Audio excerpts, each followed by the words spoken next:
ശിശുമരണങ്ങൾ നിത്യസംഭവമായ അട്ടപ്പാടിയിൽ ഇതുവരെ ഒരു കുഞ്ഞുപോലും മരിക്കാത്ത ഊരുകളുണ്ട്. അതിലൊന്നാണ് ഗൂളിക്കടവ് ഊര്. ആദിവാസികൾ സ്വന്തം ഭൂമി നഷ്ടപ്പെടാതെ ചെറുത്തുനിന്നതുകൊണ്ടാണ് ഇത് സാധ്യമായത്. ഗൂളിക്കടവിലെ ഊരിൽ 150ഓളം കുടുംബങ്ങൾ താമസിക്കുന്നത് കുടിലുകളിൽ തന്നെ. ഇതുവരെ ഇവിടെ ഒരു ശിശുമരണം പോലും റിപ്പോർട്ട് ചെയ്യപ്പെട്ടിട്ടില്ല. തങ്ങളുടെ മണ്ണിൽ ഇവർ അധ്വാനിച്ച് ഭക്ഷണമുണ്ടാക്കുന്നു. എന്താ കുഴപ്പമില്ല, കുട്ടികൾക്കും കുഴപ്പമില്ല, ആളുകൾക്കും കുഴപ്പമില്ല.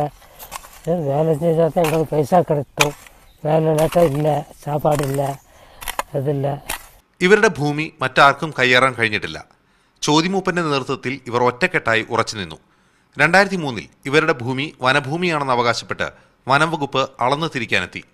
അന്ന് ചോതിമൂപ്പനും ഊരുവാസികളും ശക്തമായി ചെറുത്തുനിന്നു. ഫോറസ്റ്റ് ഗവൺമെൻറ് ഞങ്ങൾ കൊത്തി തിന്ന ഭൂമിക്ക് നാം പോയി അത് കുടിച്ചുകൾ കെട്ടി ഇരുന്ന് ജീവിക്കുമ്പോൾ ഫോറസ്റ്റ് തുപ്പാക്കി കാട്ടിട്ട് മുടിക്കിട്ട് ചാടനൊക്കെ തീ പോട്ട് ചുട്ടു കറുത്ത് മുടിക്കി ഇറക്കി വിട്ടു. കപ്പയും ചേമ്പും വാഴയും മാവും പ്ലാവുമെല്ലാം സമൃദ്ധമാണ് ഇവരുടെ ഭൂമിയിൽ. ആർക്കും കാര്യമായ അസുഖങ്ങളൊന്നുമില്ല. ആദിവാസികളുടെ നിലനിൽപ്പിന്റെ ആധാരം അവരുടെ ഭൂമി തന്നെയാണെന്ന് തെളിയിക്കുന്നു ഗൂളിക്കടവ് ഊര്. ക്യാമറ പേഴ്സൺ വസീമിനൊപ്പം SA അജിംസ്, മീഡിയ 1, പാലക്കാട്.